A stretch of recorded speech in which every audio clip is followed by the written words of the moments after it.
Welcome. You have reached review time with Imperial, and today's review will be Power Book 2 Ghosts, Season 2, Episode 9. Let's get into it. So, right off the bat, before you get started with this video, before we get started with this video, subscribe to the channel, like the video. Let's get into it now. We all seen Episode 8 was real explosive. A lot of secrets got unveiled. And normally, once you come off a episode like that, you can't really come with another one. Then this episode come, and it wasn't as explosive, but was still good with the episode. So, shout out to the writers who have, even though there's some moments that are still wonky, we all know that, but overall the writing was good because this episode was interesting. So let's get into it. So from here, we know it was off of ended with Carrie committing suicide. This episode started off with Tyrique having a nightmare, and pretty much it was he's seen all the ghosts of Kanan, Ray, his sister, Proctor, Lakeisha, everybody he pretty much had some type of hand in, from all the chaos he didn't cause being a rebellion team and everybody that died. And then at the end of it, of the dream sequence, Lawrence showed, and basically they were saying that his dad was calling him on the phone. And so then he woke up. And when he woke up, it's the trailer where you see McLean telling him what does Tate have on him, because Jenny is pretty much bringing Tate on the stand. So from there, it shows there's a scene with Tate talking with Kamal, his brother, why Jenny wants him to take the stand, and pretty much basically want to speak to Tyrique's history with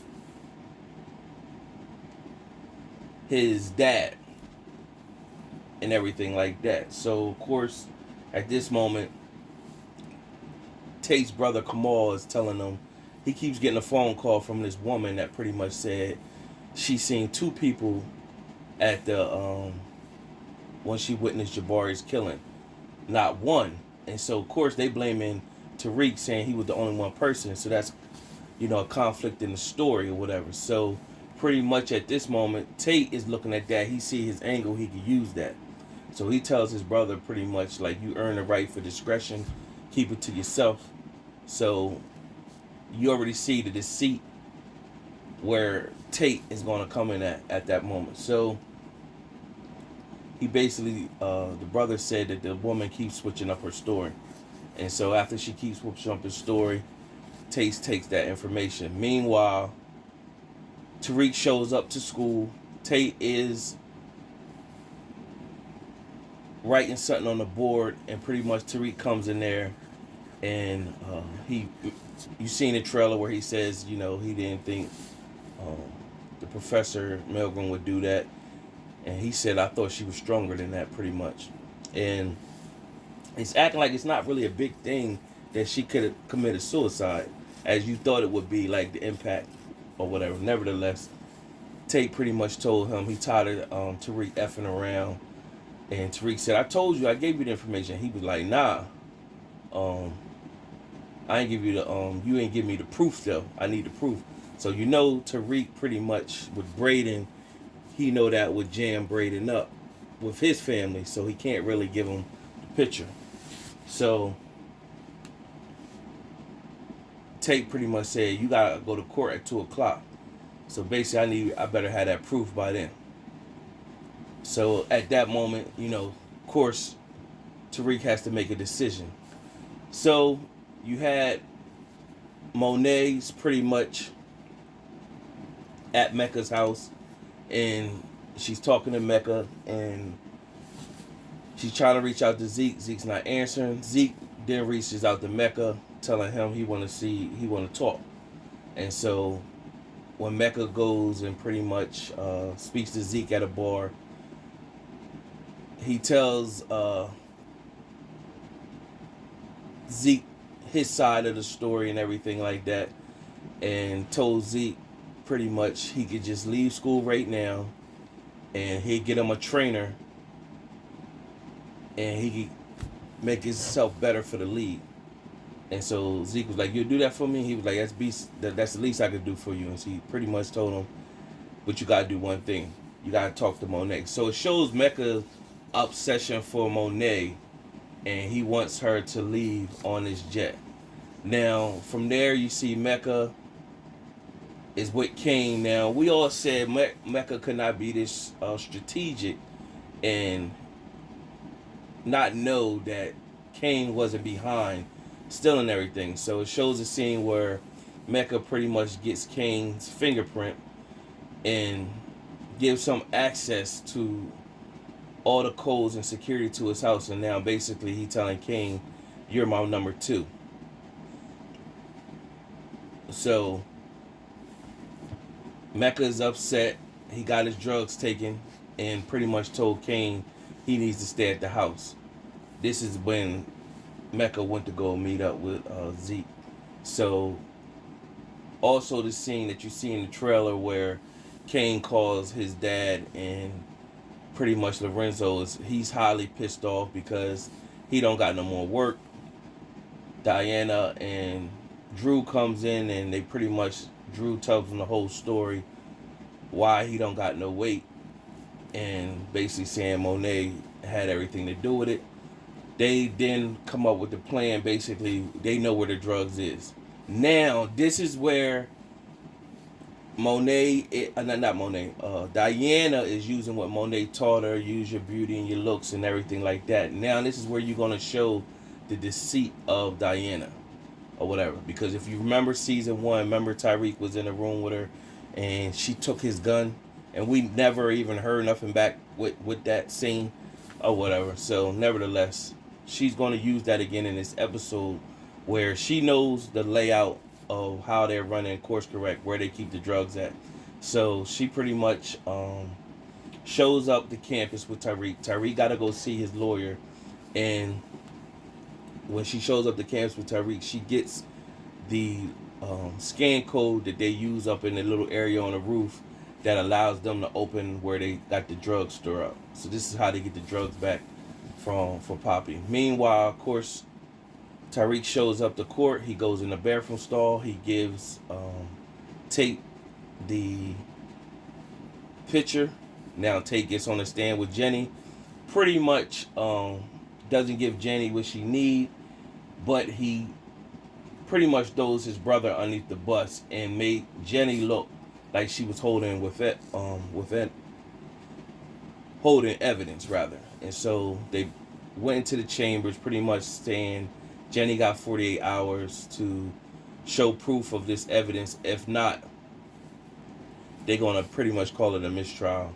So that happens. But then there's a scene where it's Jenny and the Westons. They got Case and Braden. It's the Case, Trace and Braden, and their lawyer and the dad. And pretty much they let Braden hear the tape of Lauren when she recorded him, and Kane was on the recording. And so Trace start running tape, run it all. Basically, Braden and Tyrique is running the drugs. Tyrique and Kane is running drugs, and Braden is with him, and he running all tape. And pretty much we got stopped. They had us in Queens selling drugs.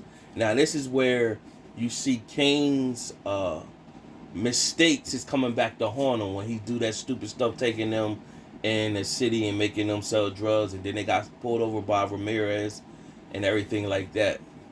That was on the webcam.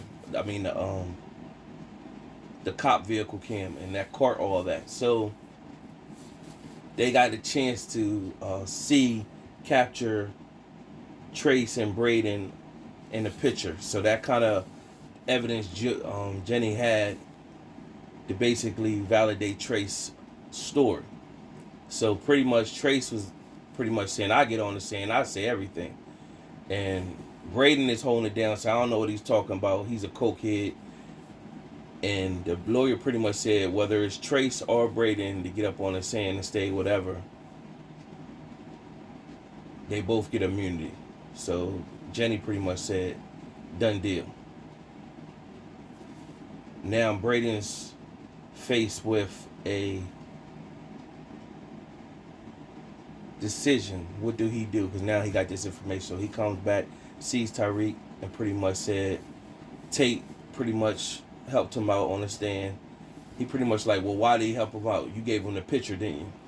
How did you get the picture? And pretty much Tyrique said, don't worry about all that.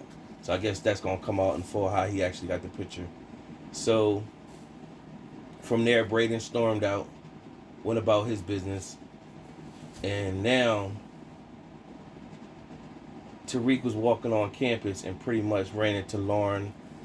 He confronted her and he pretty much told her, and she pretty much said that she had Braden on a wire or whatever, and really they wasn't looking for you, they was looking for Braden. And then Kane was on the wire too, so he instantly knew she would be in trouble. So he's like, yo, you gotta get away right now. She's like, well, Jenny said I'll be cool. And she's like, no, if you can listen to her if you want to, go to your parents' house and you need to get out of town. I'll call you there. So you see the play that's great going involved. Meanwhile, you have Tyrique back. He's talking with Effie, and you know Effie's getting closer with him. Then he brings up Lauren. Now he's thinking about all the people that got affected because of his stuff. So he like, this girl just wanted a good boyfriend and whatever. So he knows Effie. You can see Effie's facial expression looking like, this Joker is still into her. I gotta get rid of the pieces on the board. I gotta get rid of her. You can see that's what she's thinking or whatever. So she like, oh, here we go. You know what I'm saying? So she knows as long as Lauren is in the picture, it's gonna be a problem. She don't know Diana's coming up the rear of the next problem. So nevertheless, he's telling her all the information. And so we're just seeing that the still shots of Effie is linked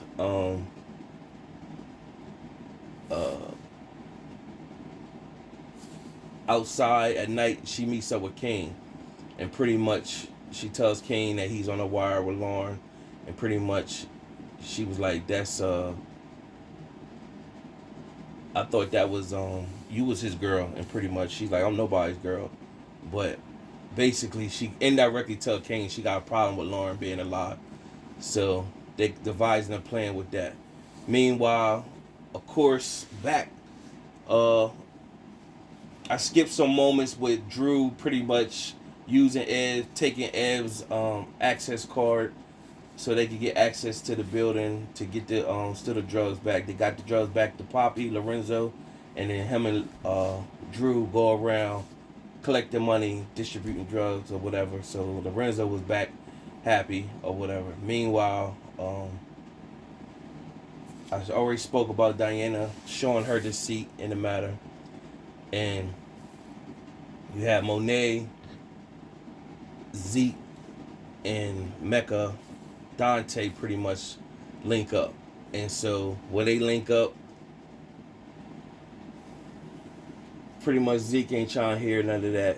And he brushed them off, pretty much said once he go on the draft, he going on his own. So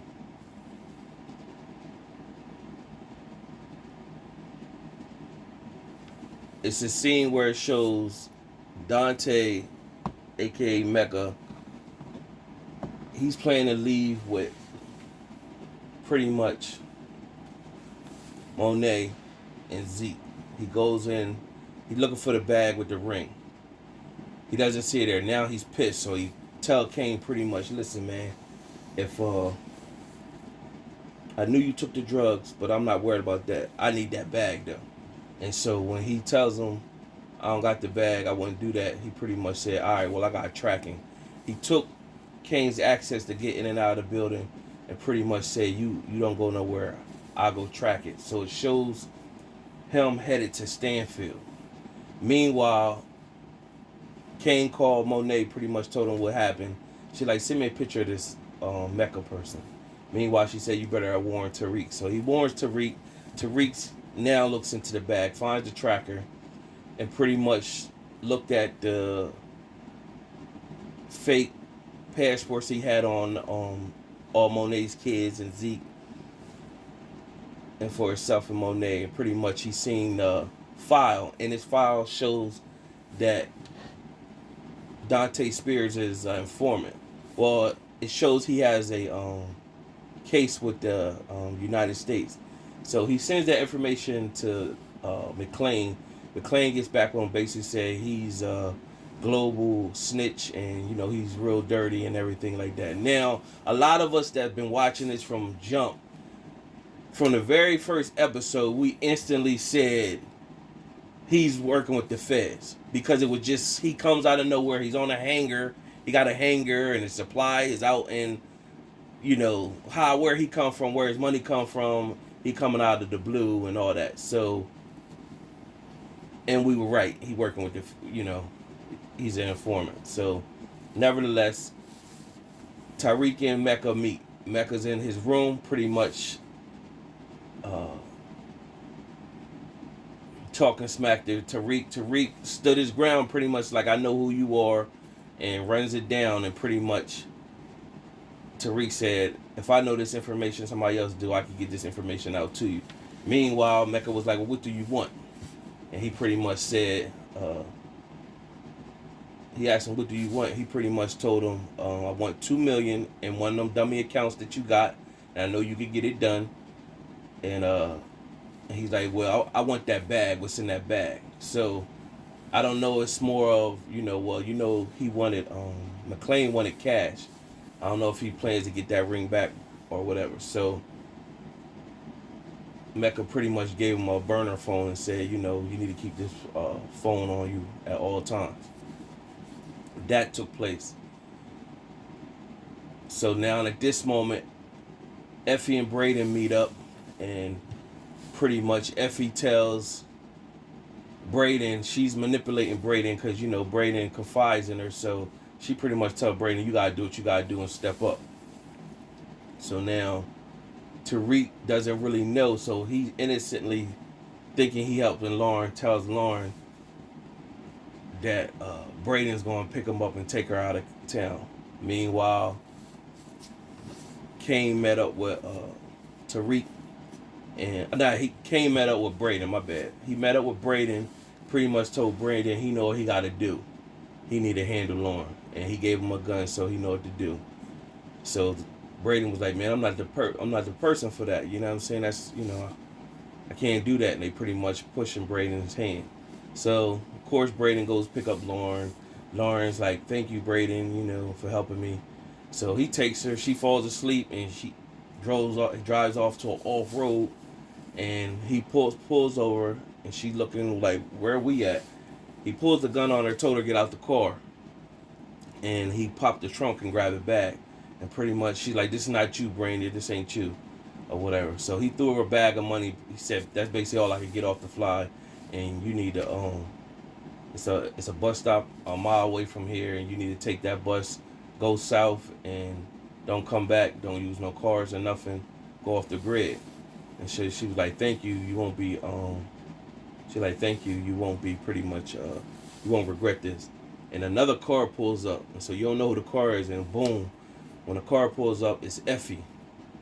And so Effie pretty much pulls the gun out, and Braden's looking like, oh man.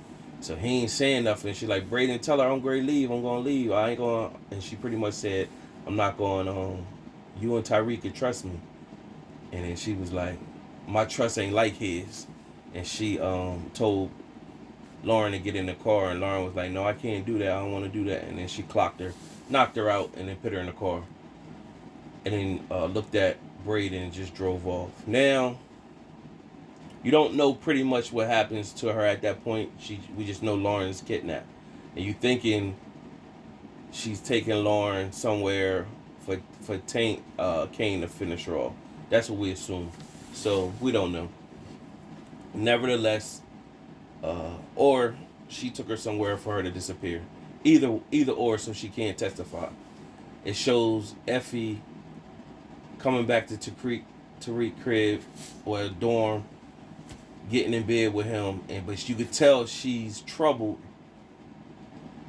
She's troubled in her mind for what she did.